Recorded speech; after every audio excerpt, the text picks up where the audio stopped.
वर्ध्यात काँग्रेस उमेदवार सुधीर पांगुळ यांच्या प्रचारामध्ये व्यंगचित्राचा वापर करत लक्ष वेधण्याचा प्रयत्न करण्यात आलाय।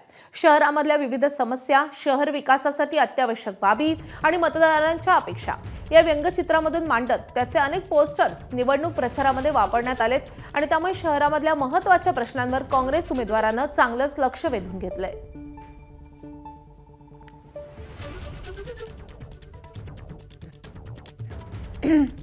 वर्धा नगर परिषद नाही तर संपूर्ण जिल्ह्यात आणि राज्यात विविध ठिकाणी प्रचार यंत्रणा जी आहेत या प्रचार यंत्रणा आता वेगात चाललेल्या आहेत आणि या प्रचारांनी वेग घेतल्यानंतर मात्र काही जे प्रचार आहेत याकडे लक्ष वेधलं जातं। तसंच वर्धा नगर परिषदमध्ये काँग्रेसचे जे उमेदवार आहेत सुधीर पांगुळ यांनी एक वेगळं तंत्र प्रचाराचं अवलंबिलेलं आहे। आपण पाहू शकतो या पद्धतीचे पोस्टर्स तयार करण्यात आले आणि या ठिकाणी विशेषतः व्यंगचित्रांचा वापर करण्यात आलेला आहे।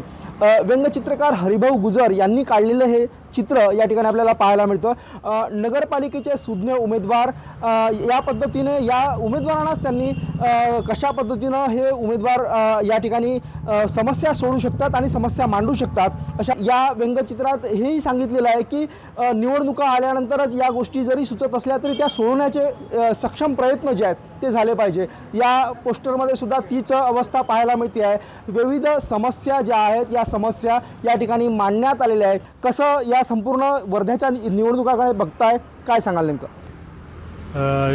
या वर्धेमध्ये ज्या संस्थेच्या निवडणुका आहे त्या निवडणुकीमध्ये सर्वांनी फक्त विकासावर भर दिलेला आहे, परंतु ज्या आजकालच्या गोष्टी घडलेल्या आहेत या आपण एक हरिभाऊ म्हणून आहे त्यांनी व्यंगचित्र निर्माण केलेलं आहे आणि त्या व्यंगचित्राच्या माध्यमातून जनतेला दाखवलेलं आहे का कशा प्रकारे यांचा कोणता खोटा यांनी जो हे केलेला आहे विकास तो या व्यंगचित्राद्वारे दाखवलेला आहे। नेमका कोणता उमेदवार विकास करतो आणि विकास करणाऱ्या उमेदवारांचा शोध जो आहे तो मतदारांकडून सुरू आहे। एकनाथ चौधरी, एबीपी माझा, वर्धा। एबीपी माझा, उघडा डोळे बघा नीट।